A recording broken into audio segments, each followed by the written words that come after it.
होता है, काल सर्प दोष होता है, वास्तु दोष होता है, उनको ज्यादा कुछ नहीं करना होना। महाराज एक बेल का फल लीजिए। क्या लेना है?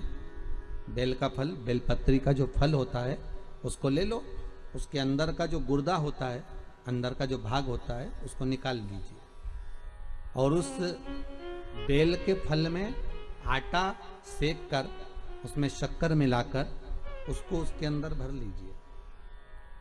अमावस्या के दिन सुबह 10 बजे से पहले उस बेल फल में जिसमें तुमने पंजेरी भरी है, आटा सेक कर भरा है शक्कर के साथ में, उसको अपने घर में घुमाने के बाद में जिसको काल सर्प दोष बताया है, पितृदोष बताया है या वास्तु दोष का स्मरण बताया है, घर में सब दूर घुमाकर अपने परिवार का हाथ का स्पर्श कराकर पीपल के पेड़ के नीचे तक खड्डा खोदकर उस बेलपत्र के उस फल को दाब दीजिए। उस फल को उसमें दबा दीजिए। महाराज केवल एक अमावस्या करना रहता है, पितरों के दोष से मुक्ति मिलती है और हमारे घर के कार्य सफल होना प्रारंभ हो जाते हैं। कार्य की सफलता होती है, कार्य में सफलता प्राप्त होने लगती है। हम तो कई बार कहते हैं महाराज जी, अगर ऐसा लगे किसी औषधि को आप ले रहे हैं, मालूम पड़े कि औषधि आपको लग नहीं रही है, शिव महापुराण की कथा कर रही है, मान लो औषधि आपको नहीं लग रही, आपने औषधि बहुत दिनों से ले रहे हो, कोई दवाई, मान लो आप किसी भी दवाई को ग्रहण कर रहे हैं और वो औषधि लगी नहीं रही है, वो शरीर को लगी नहीं पा रही और आप ठीक ही नहीं हो पा रहे, 15 दिन हो गए, 8 दिन हो गए, बताओ, उतना की उतना ही कैटरीना है, उतना ही उतना अपना भरा हुआ, वही की वही लीवर, वही की वही किडनी, वही की वही स्मरण, सभी कुछ वही वही है, उतने की उतना ही। बीपी भी ऊंचा नीचा चल रहा है पर लेवल में नहीं आ रहा, शुगर भी लेवल में नहीं आ रही, तो प्रयास करा करो महाराज, बेलपत्री के फल का जो गुर्दा है, अंदर का जो भाग है फल का, उसको पानी में गला लीजिए और प्रदोष कम से कम प्रदोष नहीं हो और बीमारी जरा दवाई लगी नहीं रही हो तो बिना प्रदोष के भी कर सकते हो, उसको पानी में गलाइए। आधा घंटा पानी में, जैसे आपको सुबह मंदिर जाना है 10 बजे, तो सुबह स्नान कर कर कम से कम 6:30-7 बजे उसको पानी में गला दीजिए और उस बेले के फल का गुर्दा सा गला हुआ पानी शिव जी को ले जाकर समर्पित कर दीजिए। महाराज उस पानी में से थोड़ा सा 1 चम्मच पानी शिव जी पे चढ़ा हुआ लेकर आ जाइए। उस पानी को जो बीमार व्यक्ति है उसको औषधि देने से पहले मात्र आधी चम्मच से भी आधा चम्मच उसको दे दीजिए। भगवान शंकर का श्री शिवाय नमस्तुभ्यम का जाप कर कर उस पानी को देने के बाद अगर आप औषधि देंगे तो ये पक्का है कि औषधि अपना कार्य करना प्रारंभ कर देगी और वो स्वस्थ होना प्रारंभ हो जाएगा, वो स्वस्थ हो।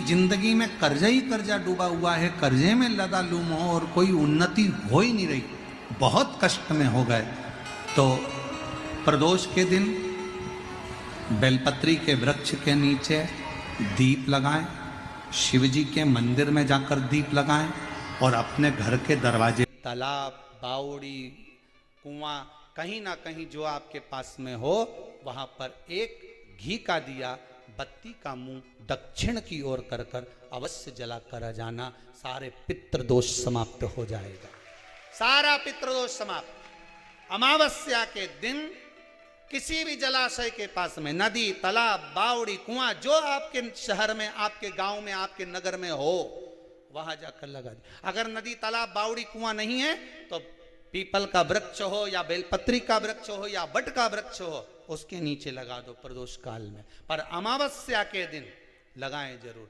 क्यों? क्योंकि अमावस्या 16 दिन तक पितृ मृत्यु लोक में आने के बाद में भोजन ग्रहण करते हैं।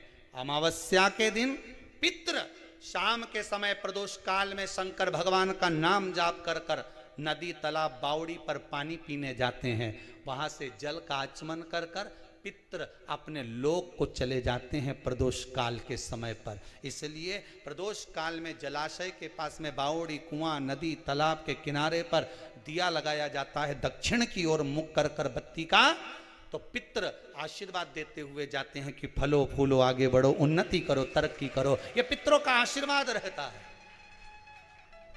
पितरों का वर रहता है, आप देंगे उसको मिलेगा, कुछ करा ना करा। फिर अमावस्या के दिन जिस दिन पितृपक्ष समाप्त हो उस दिन दिया दक्षिण की ओर बाती का मुख कर कर लगा। महाराज तो समाप्त कैसे किया जाए? होता है किसी किसी व्यक्ति के जीवन में क्रोध बहुत होता है। आपको लगता है कहीं कहीं कि मेरे पितर मुझ पर क्रोध कर रहे हैं। आपको कभी कभी लगे कि मेरे ऊपर पितृ दोष लगा हुआ है या पितरों का श्राप लगा हुआ है, या हमारे यहाँ पर लोग अधोगति में ज़्यादा मर जाते हैं, हमारे यहाँ ये काम ज़्यादा हो जाता है, तो निवेदन है, श्राद्ध पक्ष चल रहा है, प्रयास करिएगा। एक चावल की कटोरी में, कटोरी के अंदर थोड़ा सा चावल रख लीजिए कच्चा। उस चावल की कटोरी में एक बेलपत्र, थोड़ी सी दुर्वा बांधकर पानी का मटका, परिंडा या जहां अपना रसोई घर में जल रखते हो, उस कटोरी को वहां पर 2 दिन 3 दिन तक रख दो। वैसे तो 16 दिन रखो ज़्यादा अच्छा था, पर जो दिन अपने को मालूम है 2-3 दिन उसको रख दीजिए। घी का दिया लगाइए। 3 दिन के बाद में उस दुर्वा को, उस बेलपत्र को शिव बाबा को ले जाकर समर्पित कर दो। चावल पूरे घर में घुमाने के बाद चिड़िया को या नदी में या किसी जीव को प्रदान कर दीजिए। महाराज पितृदोष के निवारण का सुंदर तरीका। कल आपको कथा में कहा था, अगर हम ब्राह्मण को भोजन नहीं करा पा रहे, गौ माता को भोजन नहीं दे पा रहे, श्वान को, कुत्ते को भोजन नहीं दे पा रहे, कौवे को भोजन नहीं दे पा रहे हैं, किसी कारणवश हम श्राद्ध नहीं कर पा रहे हैं, किसी कारणवश हम पूर्वजों को नहीं मना पा रहे हैं, ऐसा कोई घर नहीं जिसके घर के पितृ श्राद्ध पक्ष में पृथ्वी पर नहीं आते।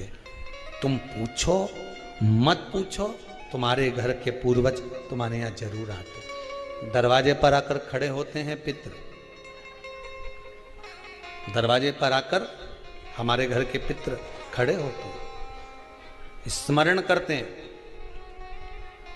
कि हमको यहां से कुछ भाग प्राप्त होगा, कुछ मिल जाएगा, कुछ प्राप्ति हो जाएगी। गाय के मुख में जब हम रोटी देते हैं, एक रोटी जब देते हैं, या तो गाय के मुख में 16 श्राद्ध में जब रोटी देते हैं तो रोटी को बीच में से तोड़कर, रोटी का जो भाग होता है उसको, मतलब ऊपर से फुलका का परत नहीं निकालना है, रोटी जो सीधी सीधी है ना, जैसे ये रोटी है तो इसको बीच में से तोड़ लिया, 2 भाग विभाजित कर लिया, नीचे वाले भाग में भी थोड़ा सा गुड़ शक्कर रख लिया, ऊपर वाले भाग में भी गुड़ शक्कर रख लिया, एक के ऊपर एक रोटी को रख लिया, वो गाय को दी।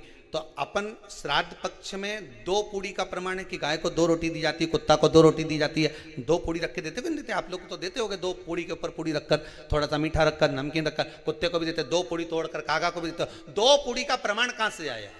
2 भाग रोटी के टुकड़े का प्रमाण कहां से आया? श्राद्ध पक्ष में ही ऐसा क्यों किया जाता है? बाकी के समय पर तो कोई ऐसा 2 पूड़ी का प्रमाण ही नहीं, पर श्राद्ध पक्ष में ये क्यों कहा जाता है कि पूड़ी के ऊपर पूड़ी रख दे, उसमें मीठा रख दे, खीर शक्कर रख दे, गाय को दिया, कुत्ते को दिया, कागा को दिया, ऐसे क्यों कहा जाता है? उसका कारण क्या होता है? उसका केवल एक कारण है, जो नारी ने भोजन का निर्माण करा है, जो घर की बहू भोजन बनाई है, जो घर की बेटी ने भोजन बनाया है, घर की माता ने भोजन बनाया है। महाराज पिता पुरुष एक कुल को तारता है, बेटी 2 कुल को तारती है। जब श्राद्ध पक्ष में 2 भाग रोटी के कर कर गाय को देती है तो 1 भाग तो उसके ससुराल वालों को मिलता है। जब गया जी का पिंड होता है तो नाना नानी सबका स्मरण कराया जाता है। 2 भाग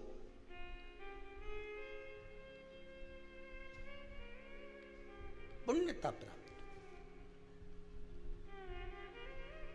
अब लोगों को मालूम तो है नहीं कि 2 पूड़ी क्यों रखते हैं, उसका कारण वर्णित है शास्त्रों।